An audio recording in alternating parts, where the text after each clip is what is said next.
hardcore. God damn, that's my fucking jam. They know who I am, bitch. Bounce, homie, smoke an ounce. Fuck it.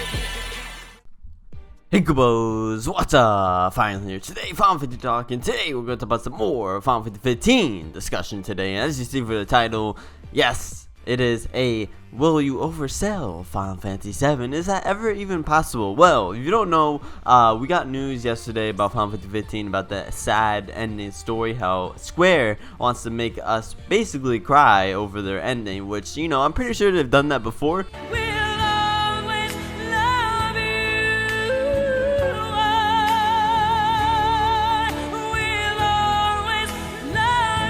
But they want to do it again. And also with that news, they also said that they're trying to push their best to oversell or just make that population go to Final Fantasy 15 and let Final Fantasy 15 be the new popular Final Fantasy game. Now, if you don't know, Final Fantasy 7 has probably about over maybe close to 11 million copies, but for sure over 10 million copies sold of the game. It's the most sold Final Fantasy game, and it's the most popular Final Fantasy game, and that's what really lit up Square Enix at the start of the whole FF RPG was Final Fantasy 7. And a lot of people always go back and say, hey, Final Fantasy 7 is my favorite game. That's my first FF, and it's really blown up Square and has really helped Square. But Square wants to push their limits and finally just make a new FF game that will oversell Final Fantasy 7. Final Fantasy 15, I believe that it could oversell Final Fantasy 7. I mean, if you look at the gameplay speaks for itself. The gameplay absolutely looks amazing. The graphics look absolutely amazing, and especially for me anyway, for a FF game, if it's gonna oversell, it's gonna have to have an amazing story as well. And a lot of people say, oh, FF 7 has the best story and everything, but to me, I don't think FF7 has the best story, but it does have the most sales, so it definitely has something that appeals to everybody. But for Final Fantasy 15, if they're going to make such a great ending, an emotional ending or something like that, and a story that throughout the whole story from start to end that just attached to people, I think that will really bring in another huge audience. And just especially since this game has been in 10 years of development where it's been delayed, people have been so excited for Final Fantasy 13 Versus, and then people get pissed off because it hasn't even come out yet, and then it changes to Final Fantasy 15. Then people think, oh, then now Final Fantasy 15 is finally going to come out, but now they need a few more years to prepare for it, and now people are pissed off again.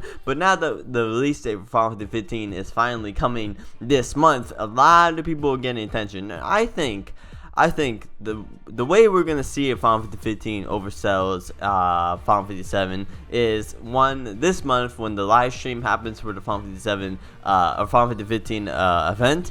We're going to see how many people are in the live stream.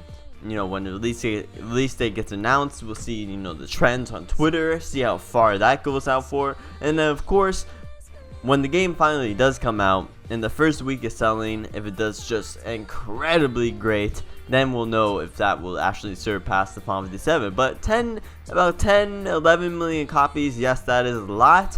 But it's also it can be broken, and it can be broken very, very good, very, very easily if the game is, just brilliant and gets great reviews and people love it and everything. I'm pretty sure it could happen. The Final Fantasy 13 series has 7 million copies.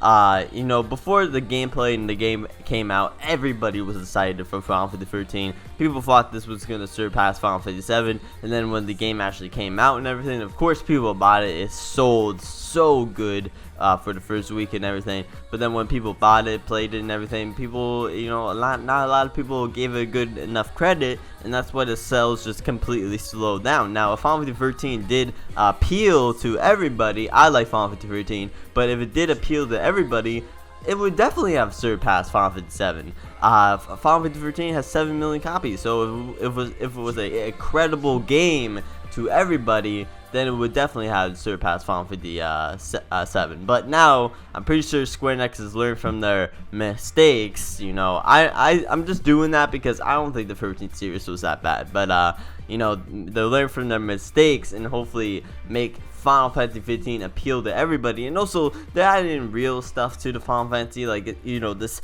like, you know, the weather, the NPCs, the characters, the food and everything, and just the whole open world in general. It's making more sense and more real. Like, this shit would happen in real life, and now it's in the FF game. But they're also keeping the FF style and, you know, non-make sense FF way as well, and I freaking like that. I'm happy that they're doing that.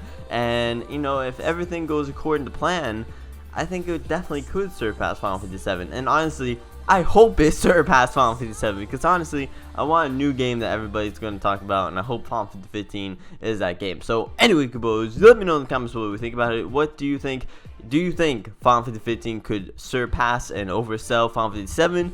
And yeah, just let me know in the comments below, Kupos. I'll have a little discussion about it. And yeah, so anyway, Kupos, hope you enjoy that final. And I'm out. See ya, bro.